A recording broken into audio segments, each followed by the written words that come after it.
प्राचीन भारत छोटे बड़े साम्राज्यों का एक विशाल देश था। यह तब की बात है जब इंडियन सब कॉन्टिनेंट दो प्रमुख हिस्सों में बटा हुआ था, जनपद यानी छोटे राज्य और महाजनपद यानी बड़े साम्राज्य। इन 16 महाजनपदों में से एक था मगध। महाभारत और पुराणों के अनुसार जरासंध के पिता बृहदत्त ने मगध में बृहदत्त डायनेस्टी की स्थापना की, जो मगध पर शासन करने वाला पहला राजवंश था। हालांकि इस वंश के कोई ठोस पुरातात्विक प्रमाण नहीं मिलते, लेकिन प्रामाणिक साक्ष्यों के आधार पर यह कहा जा सकता है कि 544 बीसी में हर्यंका डायनेस्टी के राजा बिंबिसार मात्र 15 साल की उम्र में मगध के सिंहासन पर बैठे थे। उनके शासन में मगध ने पूरे इंडियन सब कॉन्टिनेंट में एक ताकतवर किंगडम के रूप में उभर कर अपनी पहचान बनाई। बिंबिसार बचपन से ही एक कुशल सैन्य जनरल थे। राजा बनने के बाद उन्होंने अपने पिता के शत्रु अंग प्रदेश के महाराज ब्रह्मदत्त को हराकर अंग प्रदेश पर विजय प्राप्त की। इस जीत से मगध के लिए समुद्री मार्गों से व्यापार करना आसान हो गया, जिससे मगध और भी समृद्ध और शक्तिशाली हो गया। बिंबिसार एक दूरदर्शी और कुशल रणनीतिकार थे।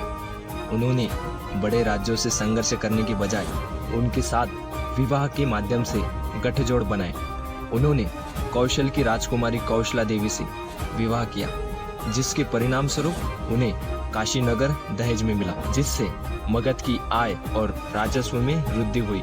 इसके बाद उन्होंने लिच्छवी किंगडम की राजकुमारी चेलन्ना और मध्य पंजाब के मद्रा क्लैन की राजकुमारी क्षेमा से विवाह किया, जिससे इन दोनों राज्यों के साथ उनका गठबंधन हो गया। इन गठबंधनों का समर्थन प्राप्त करने के बाद बिंबिसार ने अवंती किंगडम की ओर अपनी दृष्टि केंद्रित की। हालांकि कई युद्धों के बाद भी कोई परिणाम न निकलने पर बिंबिसार ने अवंती के राजा प्रद्योत के साथ मित्रता कर ली। बिंबिसार की सबसे बड़ी उपलब्धि उनकी प्रशासनिक व्यवस्था थी। कहा जाता है कि मगध में 80,000 गांव थे और हर गांव की अपनी एक सभा होती थी, जिसका एक ग्राम प्रधान होता था, जिसे ग्रामक कहा जाता था। बिंबिसार ने उचित कर संग्रह के लिए अधिकारियों की श्रृंखला बनाई। उन्होंने न्यायिक, सैन्य और वित्तीय प्रशासन के लिए भी उच्च अधिकारियों की नियुक्ति की।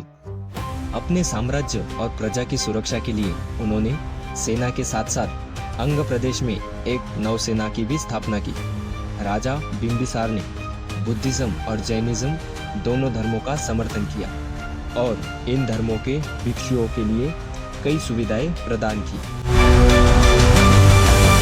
इन उपलब्धियों के बावजूद बिंबिसार के जीवन का अंत दुखद रहा।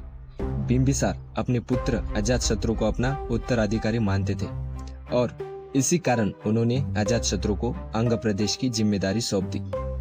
लेकिन बुद्धिस्ट सोर्सेस के अनुसार अजातशत्रु ने गौतम बुद्ध के विरोधी देवदत्त के उकसाने पर अपने पिता की हत्या कर दी। वही जैन स्क्रिप्चर्स के अनुसार अजातशत्रु ने केवल उन्हें कैद किया था, जिसके बाद बिंबिसार ने आत्महत्या कर ली। बिंबिसार की मृत्यु के बाद उनकी पत्नी कौशल देवी ने भी शोक में अपने प्राण त्याग दिए। इस घटना से क्रोधित होकर कौशल देवी के भाई प्रसेनजीत ने अजातशत्रु से काशी छीन ली।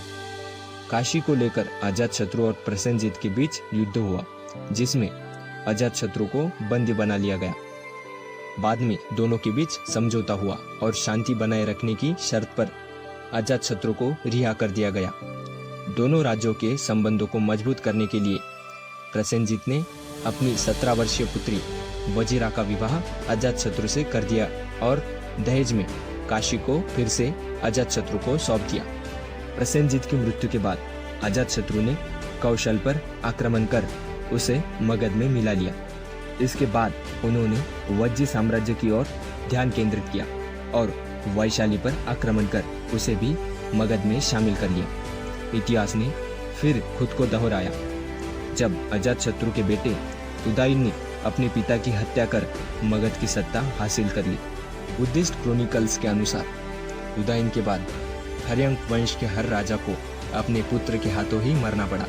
इस राजनीतिक अस्थिरता के चलते मगध की जनता ने विद्रोह कर दिया और अंततः हर्यंक वंश का अंत हो गया।